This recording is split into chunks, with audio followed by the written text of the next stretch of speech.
Hello everyone, welcome to delicious recipes. ഇന്നൊരു Angamaly special മാങ്ങാ കറിയാണ് ഞാൻ തയ്യാറാക്കുന്നത്. ഇത് വളരെ ടേസ്റ്റി ആയിട്ടുള്ളൊരു കറിയാണ്. അപ്പോൾ പച്ചമാങ്ങ കയ്യിലുണ്ടെങ്കിൽ ഇപ്പോൾ തന്നെ ഇതൊന്ന് ട്രൈ ചെയ്ത് നോക്കൂ. നിങ്ങൾക്ക് തീർച്ചയായും ഇത് ഇഷ്ടമാകും. അപ്പോൾ ഈ മാങ്ങാ കറി തയ്യാറാക്കാനായിട്ട് ആവശ്യമായിട്ടുള്ള ചേരുവകൾ എന്തൊക്കെയാണെന്ന് നോക്കാം. പച്ചമാങ്ങ ഇവിടെ നീളത്തിൽ കട്ട് ചെയ്ത് വെച്ചിട്ടുണ്ട്.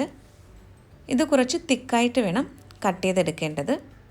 ഇതിന് അത്യാവശ്യം പുളിയുണ്ട്, എന്നാൽ പുളി ഒരുപാട് കൂടുതലുമല്ല. ഇനി നമുക്കിതിനാവശ്യമായിട്ടുള്ള മറ്റു ചേരുവകൾ എന്തൊക്കെയാണെന്ന് നോക്കാം. ഒരു സവാള കട്ട് ചെയ്തെടുത്ത് വെച്ചിട്ടുണ്ട്. ചെറിയ ഉള്ളി ഉണ്ടെങ്കിൽ 5-6 ചെറിയ ഉള്ളി കൂടി ഈ സവാളയുടെ കൂടെ ചേർക്കാവുന്നതാണ്.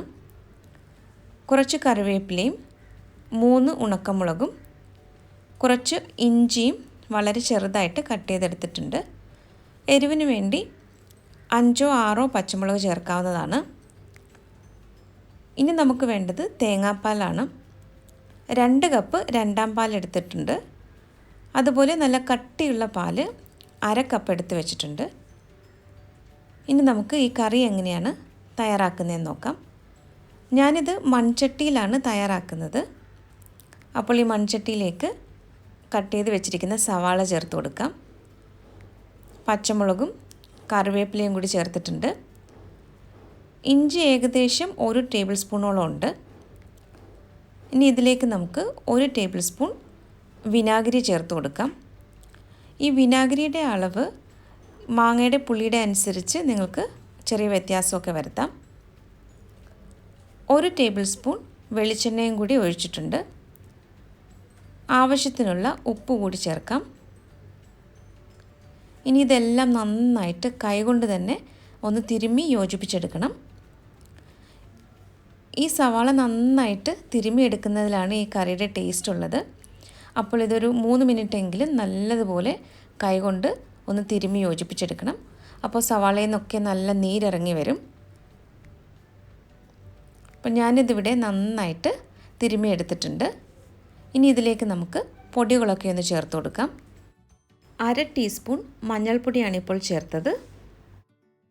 1 ടീസ്പൂൺ മുളക് പൊടി ചേർക്കാം. ഇത് സാദാ മുളക് പൊടിയാണ് ഇപ്പോൾ ചേർത്തത്. 1 ടേബിൾ സ്പൂൺ നിറയെ മല്ലി എടുത്തിട്ടുണ്ട്. ഈ ഒരു കറിയിൽ മല്ലിയാണ് കുറച്ച് കൂടുതൽ ചേർക്കുന്നത്. ഈ പൊടികളെല്ലാം ചേർത്ത് നന്നായിട്ട് ഞാൻ മിക്സ് ചെയ്തെടുത്തിട്ടുണ്ട്. ഇനി ഇതിലേക്ക് നമുക്ക് ഈ മാങ്ങ കൂടി ചേർത്ത് കൊടുക്കാം. ഒരു മീഡിയം വലിപ്പത്തിലുള്ള മാങ്ങയാണ് ഞാനിപ്പോൾ ചേർത്തിരിക്കുന്നത്. ഇനി ഇത് കൈകൊണ്ടൊന്ന് മിക്സ് ചെയ്തെടുക്കാം. ഇനി അടുത്തതായിട്ട് ഇതിലേക്ക് ചേർക്കാനുള്ളത് തേങ്ങാപ്പാലാണ്. 2 കപ്പ് രണ്ടാം പാലാണ് ഇപ്പോൾ ചേർക്കുന്നത്. ഇനി ഇത് സ്പൂൺ ഉപയോഗിച്ചിട്ട് വേണം മിക്സ് ചെയ്യാനായിട്ട്.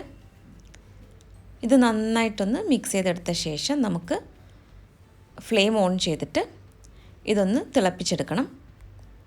അപ്പോൾ നമുക്കിതൊന്ന് അടച്ച് വെച്ചിട്ട് ഇതൊന്ന് വേവിച്ചെടുക്കാം. ഇതൊന്ന് തുറന്ന് നോക്കാം. കറി ഇപ്പോൾ നന്നായിട്ട് തിളച്ച് വരുന്നുണ്ട്.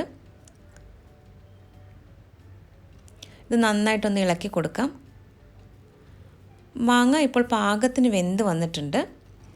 ഈ മാങ്ങ വെന്തുടഞ്ഞു പോകരുത്, ഇതുപോലെ കഷ്ണങ്ങളായിട്ടിരിക്കണം. അപ്പോൾ ഇത് പാകത്തിനിവിടെ വെന്ത് വന്നിട്ടുണ്ട്.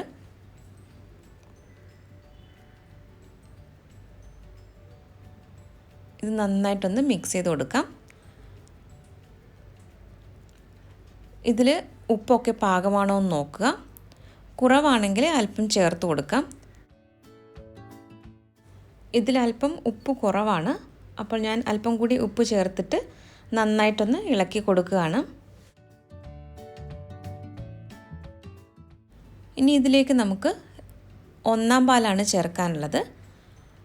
1/2 കപ്പ് നല്ല കട്ടിയുള്ള പാലാണ് ഇപ്പോൾ ചേർക്കുന്നത്. 1-ാം പാൽ ചേർത്ത് കഴിഞ്ഞാൽ പിന്നെ കറി കൂടുതൽ തിളപ്പിക്കരുത്. ഇതൊന്ന് മിക്സ് ചെയ്ത് കഴിഞ്ഞാൽ ഉടനെ തന്നെ നമുക്ക് ഫ്ലെയിം ഓഫ് ചെയ്യാം. ഇത് കൂടുതൽ തിളപ്പിച്ച് കഴിഞ്ഞാൽ പാല് പിരിഞ്ഞു പോകും. അപ്പോൾ ഏറ്റവും കുറഞ്ഞ തീയിൽ തന്നെ വെച്ചിട്ട് ഒന്ന് മിക്സ് ചെയ്ത് കൊടുക്കുക. അതിനുശേഷം ഫ്ലെയിം ഓഫ് ചെയ്യാം. ഇനി ഇതിലേക്കൊന്ന് താളിച്ചൊഴിക്കാനും കൂടിയുണ്ട്. അപ്പോൾ അതിനു വേണ്ടി കുറച്ച് വെളിച്ചെണ്ണ ചൂടാക്കാൻ വെച്ചിട്ടുണ്ടായിരുന്നു. അതിലേക്ക് 1/2 ടീസ്പൂൺ കടുകാണ് ഇപ്പോൾ ചേർത്തത്. കടുക് നന്നായിട്ടൊന്ന് പൊട്ടി വരുമ്പോൾ 3 ഉണക്കമുളകും കുറച്ച് കറിവേപ്പിലയും കൂടി ചേർക്കാം. ഇത് നന്നായിട്ടൊന്ന് മൂപ്പിച്ചെടുക്കാം. ഇനി ഇത് തയ്യാറാക്കി വെച്ചിരിക്കുന്ന മാങ്ങാക്കറിയിലേക്ക് ചേർത്ത് കൊടുക്കാം. ഈ താളിച്ച് ഒഴിച്ചു കഴിഞ്ഞാൽ ഉടനെ തന്നെ നമുക്കിതൊന്ന് അടച്ച് വയ്ക്കാം. ഒരു 5 മിനിറ്റ് കഴിഞ്ഞിട്ട് ഇതൊന്ന് തുറന്ന് ഇളക്കിയെടുക്കാം. അപ്പോൾ നല്ല രുചികരമായിട്ടുള്ള അങ്കമാലി സ്പെഷ്യൽ മാങ്ങാ കറി ഇവിടെ റെഡി ആയിട്ടുണ്ട്. അപ്പോൾ പച്ചമാങ്ങ കയ്യിലുണ്ടെങ്കിൽ ഇതൊന്ന് ട്രൈ ചെയ്ത് നോക്കൂ. ട്രൈ ചെയ്ത് നോക്കിയിട്ട് ഫീഡ്ബാക്ക് കൂടി തരാനായിട്ട് മറക്കരുത്. അപ്പോൾ മറ്റൊരു നല്ല റെസിപ്പിയുമായിട്ട് വീണ്ടും വരാം. താങ്ക്